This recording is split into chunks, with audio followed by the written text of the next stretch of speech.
किसी भाई साहब ने कहा कि आपके जीवन में ये dark night of the soul जब आया होगा तो इसके बारे में कुछ बताइए।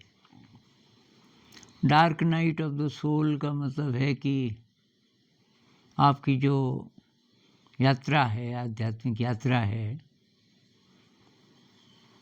तो कोई ऐसा फेज़ आया कि एकदम अंधेरा है, जैसे रात को होता है और कुछ नज़र नहीं आ रहा और आप एकदम परेशान हैं या डिप्रेस्ड हैं या लॉस्ट हैं, कुछ ऐसा।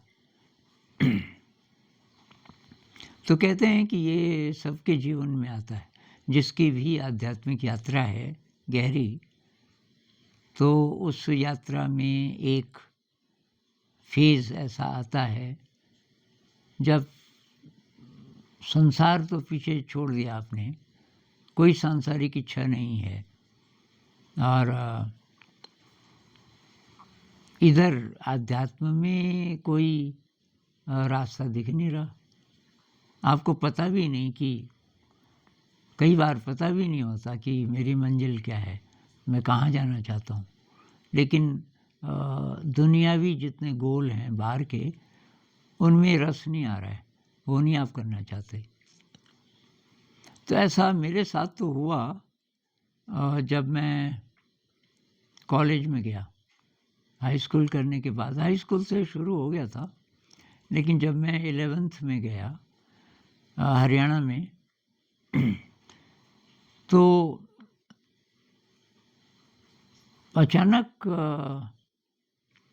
सारा रस ख़त्म, मुझे कुछ मीनिंग ही न लगे और मैं ये एग्ज़ाम पास करूँगा, नौकरी करूँगा और परिवार बसाऊँगा, ये सब ख़त्म हो चुका था। उसका कारण था कि मैं पहले बीमार हुआ था। नहीं, पहले नहीं, सॉरी, अभी 11वीं में जब मेरा एडमिशन हुआ तो ये 2-3 चीज़ें एक साथ शुरू हुई। एक तो बाहर कोई दोस्त नहीं था मेरा, तो बाहर से मेरा मतलब कि बाहर के जगत में अब एक ये भी चीज़ है ना, कोई दोस्त हो जिसके साथ शेयर कर सकें, तो वो भी कुछ नहीं था, कोई नहीं था और मैं एकदम अकेला। एक चीज़ ये, और दूसरा ये कि ये पढ़ाई लिखाई में रस अचानक ख़त्म हो गया। उससे पहले मैं काफ़ी ब्रिलियंट स्टूडेंट माना जाता था, फर्स्ट आता था हमेशा, लेकिन ख़त्म हो गया। फिर एक डिप्रेशन का दौर रहा करीब 2 साल से भी ज़्यादा, और उस बीच मैं बीमार भी हो गया। फिर जब बीमार बहुत ज़्यादा हो गया तो मेरे भाई साहब को किसी ने बताया, वो दूसरी जगह रहते थे, और तो वो आए मुझे लेने और तब 18 महीने इलाज चला। मैंने इसका ज़िक्र किया था एक वीडियो में, लाइफ स्टोरी ऐसे नाम से 30 से ज़्यादा वीडियोस हैं, जिसमें कि बचपन से लेके लगभग अब तक की मेरी जो यात्रा है उसके बारे में वो वीडियोस हैं। बहुत लोगों ने रिक्वेस्ट की थी कि आप बताइए अपने बारे में, उसमें मैंने ये विस्तार से बताया है इस फेज़ के बारे में। तो ये 18 महीने ट्रीटमेंट चला और मैं ठीक नहीं हुआ। तो जो टर्निंग पॉइंट आया वो तब आया जब एक बूढ़ी जी मिले मुझे और उन्होंने मेरे भाई साहब को बोला कि ठीक हो सकता है। डॉक्टर्स ने बोला था कि ये मर जाएगा 3 महीने के अंदर। तो मेरे मरने का सब इंतज़ार कर रहे थे, क्योंकि मैं चल नहीं पाता था, खाना वगैरह बंद हो गया था, एकदम स्केलेटन जैसा। तो सब सोचते थे मर ही जाता तो अच्छा था। और मेरे लिए मृत्यु का भी मीनिंग ख़त्म हो गया था। वो ऐसे, मैंने कहा मैं मर भी गया तो फिर जन्म लूँगा, इस पे मेरा विश्वास था। तो कोई फ़ायदा नहीं है मरने का तो, मतलब जैसे आत्महत्या की सोचते हैं लोग, मेरा ये नहीं था।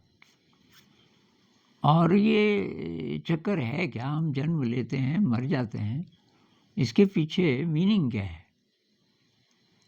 तो ये भी प्रश्न था। तो बीच-बीच में कोई आशा की किरण कहीं से आती थी। मुझे लगता था कि मैं ठीक हो जाऊँगा। अगर मैं ठीक हो गया तो मैं अपने ढंग से जीऊँगा। तो वैद्य जी के पास ले गए। ये जो बूढ़े जी मिले, बूढ़े जी ने एक वैद्य जी का एड्रेस बताया कि वो आयुर्वेदिक हैं, अपनी दवाइयाँ खुद बनाते हैं, उनके पास ले जाओ और ये तो ठीक हो सकता है। क्योंकि ये बूढ़े जी भी अपने ज़माने में वैद्य थे। अभी तो फॉरेस्ट डिपार्टमेंट में थे। तो उनका चेहरा जब मैं देख रहा था वैद्य जी का, जब उनके पास ले गए और लोगों ने कहा ये तो बहुत ज़्यादा उम्र है इनकी, कोई कहे कि 115 120 से कम नहीं होंगे, खूब लंबे चौड़े और चश्मा नहीं पहनते थे, सीधे सीधे चलते थे, सीधे खड़े, अपनी ये जो पर्ची है अपने हाथ से लिखते थे, हाथ थोड़ा कांपता था बस। तो मेरी तरफ देखने लगे और उनके देखने से मुझे कुछ हो गया। डॉक्टरों से मैं नफ़रत करने लग गया था बहुत ज़्यादा, लेकिन उनको देख के मुझे लगा कि ये आदमी तो मुझे छू भी देगा तो मैं ठीक हो जाऊंगा। खैर ये लंबी कहानी है, आप वहाँ देख लेना लाइफ स्टोरी में। पर वो टर्निंग पॉइंट था और मैं 1.5 महीने में ठीक हो गया।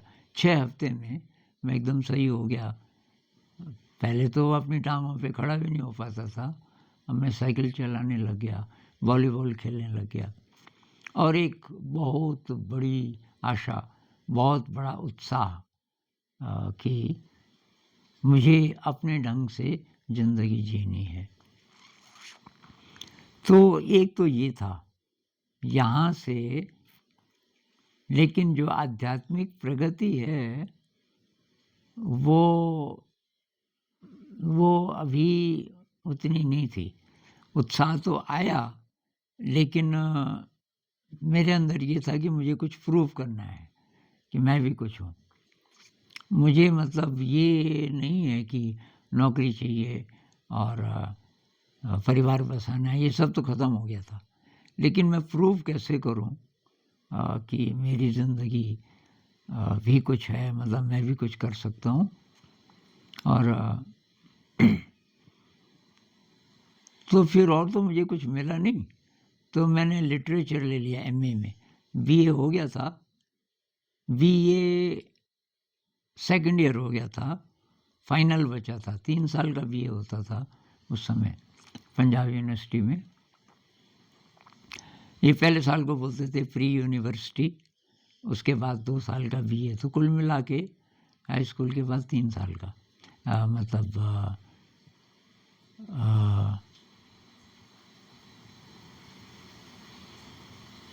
हाई स्कूल के बाद नहीं,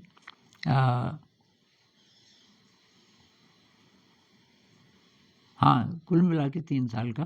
खैर तो उसके बाद मैंने एमए इंग्लिश ले लिया। वो इसलिए कि मैंने कहा इंग्लिश में बहुत मतलब जान है, लोग इंग्लिश में बोलते हैं तो काम हो जाता है। और मुझे कुछ मिला नहीं, तलाश आध्यात्मिक थी, लेकिन कोई गाइड नहीं मिला। और तब तक ऐसी किताब भी मैंने कोई नहीं पढ़ी थी जिससे गाइडेंस मिले। तो वो मुझे लगा कि ये लिटरेचर कर लेते हैं। खैर एमए कर लिया मैंने और नंबर भी बहुत अच्छे आए। उसके बाद लेक्चरशिप मिल गई है कॉलेज में और मैं फिर डिप्रेस होने लगा। मैंने कहा ये लेक्चरशिप है तो बेकार, पढ़ने तो कोई आता नहीं, ना कोई पढ़ाने आता। ये जो लेक्चरर्स जितने हैं नौकरी है इसलिए आते हैं, ये मैंने देख लिया। तो मैंने कहा ये वो जगह तो है नहीं ज्ञान की, तो मैं क्या करूं, ये तो बेकार है। तो तब अगले 3 सालों में मुझे कुछ एक्सपीरियंसेस हुए, जिनमें पहला ही जो एक्सपीरियंस है वो एकदम शैटरिंग था। उन एक्सपीरियंसेस में होता क्या था कि मेरी मेमोरी गायब हो जाती थी। अब कोई लोग कहेंगे कि जी ये तो कोई रोग होता है, ये होता है, वो होता है। रोग कुछ नहीं, बस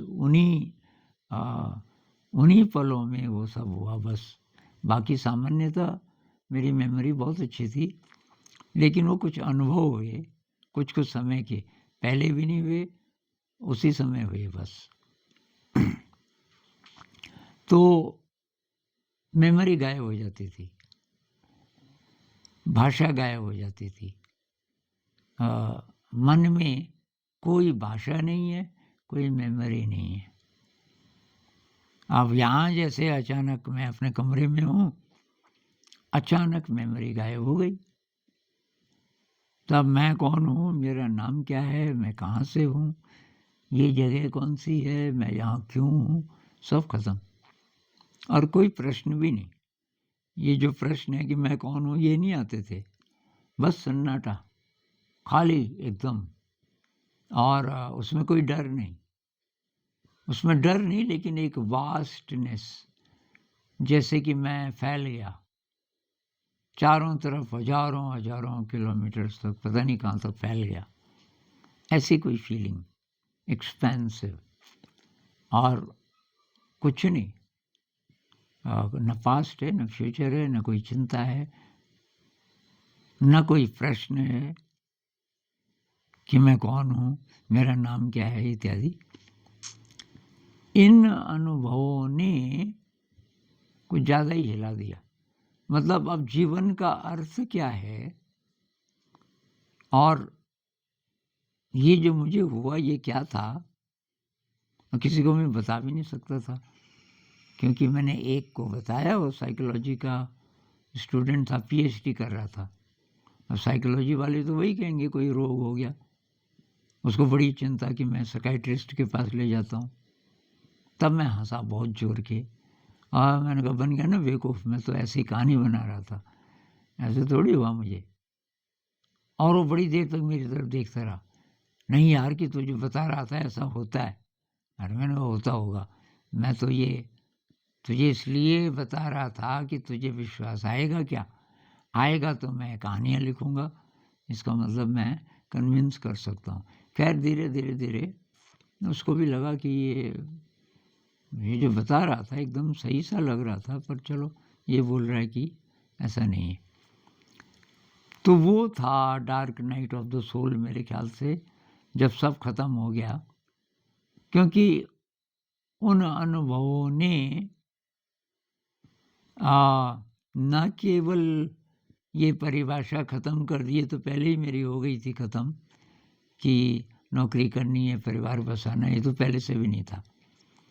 लेकिन हम आए क्यों इस जगत में, और शायद कोई मीनिंग है इसका। और मुझे ये जो हुआ, ये क्या हुआ, ये असली था अनुभव कि कुछ और था। तो मुझे लगा कि असली अनुभव वही थे। मतलब ये जो है मेमोरी इस जन्म की, मेरा नाम ये है, और पीछे की मेमोरी जिससे हम डिफाइन करते हैं अपने आप को, याद ख़त्म हो जाए तो बात नहीं कर पाएंगे ना हम किसी से भी नहीं। अब याद ही ख़त्म हो गई, भाषा ही नहीं है, तो क्या बोलोगे। तो मुझे लगा कि ये काम चला हुआ है, ये जो मेमोरीज हैं इस जन्म की, ये सब काम चला हुआ है। और ये ज़िंदगी को हम जिस ढंग से जीते हैं ज़्यादातर लोग, ये बहुत लिमिटेड, अब से लेके डेथ के बीच इस दुनिया में कैसे जीना है, बस उसके इंतज़ाम में, उसकी चिंता में सारी ज़िंदगी खपा देते हैं। जबकि ये तो काम चला हुआ है। ये काम चलाओ इसलिए है कि मेरा जब वो ड्रॉप हुआ सारी मेमोरी, तो तब जो अनुभव था वो क्या था, तो मुझे लगा वो कुछ था और वो है असली। खैर, तो वहाँ से फिर तब मैं शांति निकेतन चला गया, लेक्चरशिप छोड़ के। और सबने बोला पागल है, नौकरी छोड़ के जा रहा है, और वहाँ कहाँ रहेगा, क्या खाएगा, पैसे तेरे पास है नहीं। तो एक दोस्त ने मेरी मदद की, और वो जो कुछ थोड़े बहुत पैसे थे भी, उसने कहा मैं तेरी जेबें चेक करूँगा, एक पैसा लेके मत जा। मैंने कहा क्यों? अरे इंतज़ाम करके जाएगा कि पैसे ले करके, कब तक का इंतज़ाम करेगा? तो मैंने कहा मैं मतलब रहूँगा कहाँ, खाना कहाँ खाऊँगा, पैसे देने पड़ेंगे, कि ये सोच रहा है तो तब मत जा। अरे कि विश्वास नहीं है तुझे किसी बड़ी शक्ति पे, और जब मरेगा तब कहाँ जाएगा, कौन बचाएगा तुझे? खैर उसने बहुत मदद की, और कुछ तो मैं तैयार पहले से था, पर डर भी था। तो उसने मदद की, उसने कहा यार शांति निकेतन जा रहा है, बहुत लोग मिलेंगे तेरी मदद करने के लिए। अरे सब हुआ भी। ये आप वीडियो में देखना, मैंने विस्तार से ये शांति निकेतन के बारे में भी बताया है कि मैं जब वहाँ था तो कैसा था। तो खैर, तो वहाँ से एक बेफिक्री आ गई, एक चिंता सब खत्म हो गई कि मुझे ये करना है, वो करना है, कुछ नहीं करना, लेकिन मुझे जानना है कि ज़िंदगी क्या है, मैं यहाँ क्यों आया, ये तलाश रही। तो मुख्य रूप से तो यही कि ये जो फेज़ आया जिसमें डिप्रेशन आया, मैं बीमार हुआ, और बीमारी के बाद वो जो वैद्य जी मिले, और वैद्य जी के अलावा एक दिन और कुछ भी हुआ, उससे थोड़ा पहले मैं बाहर लेटा हुआ था, गर्मी का मौसम था, मैं था मेरे ख्याल से 19-20 साल का, और एक लड़का मेरे से 2-3 साल छोटा, वो वहाँ कुक भी था, वो मेरी देखभाल करता था। तो मैंने कहा यार मुझे उठा के और बाहर एक खाट बिछा और वहाँ ले चल। तो उसने कहा कि नहीं अंदर ही सो जाओ, उसको पता था रात को ठंड लगेगी, फिर ये बोलेगा कि अब अंदर ले जाओ, मुझे जागना पड़ेगा। मैं कहा ना बाहर। तो मैं तारों को देख रहा था, और अचानक सवाल आया, ये इतना व्यवस्थित क्यों है? करोड़ों करोड़ों सालों से ये वैज्ञानिक कह रहे हैं कि पृथ्वी घूम रही है सूरज का चक्कर, इतना अच्छी तरह कैसे? कोई बड़ा झटका क्यों नहीं लगता पृथ्वी को? ये सूरज और पृथ्वी का जो गुरुत्वाकर्षण है, इसमें गड़बड़ी क्यों नहीं आती? ये जो ज्योतिष जिस पे आधारित है, ये जो खगोलीय पिंड हैं, इनकी गतियाँ इतनी व्यवस्थित क्यों हैं कि ये बता देते हैं कि ग्रहण कब आएगा? मतलब सब चीज़ें इतनी व्यवस्थित, कुछ है, कोई शक्ति है। एक ही हुआ था रियलाइज़ेशन, कोई शक्ति है जिसको ईश्वर कहें। उससे पहले मेरा विश्वास खत्म हो गया था। ये आत्मा, परमात्मा वगैरह, देवता का ये कहाँ है? तो वहाँ से कुछ चिंगारी जली फिर, और ये जो वैद्य जी के चेहरे को देख के और उनके इलाज से मैं इतना जल्दी ठीक हुआ, ये दूसरा। और उसके बाद ये जो शैटरिंग एक्सपीरियंसेस हुए थे जिसमें मेमोरी गायब हो गई। तो ये सब वो घटनाएं थी जिन्होंने मुझे आ, बिल्कुल मतलब जो पुरानी डेफिनेशन है उससे अलग कर दिया। अब फिर करना क्या है दुनिया में, इसमें मुझे टाइम लगा।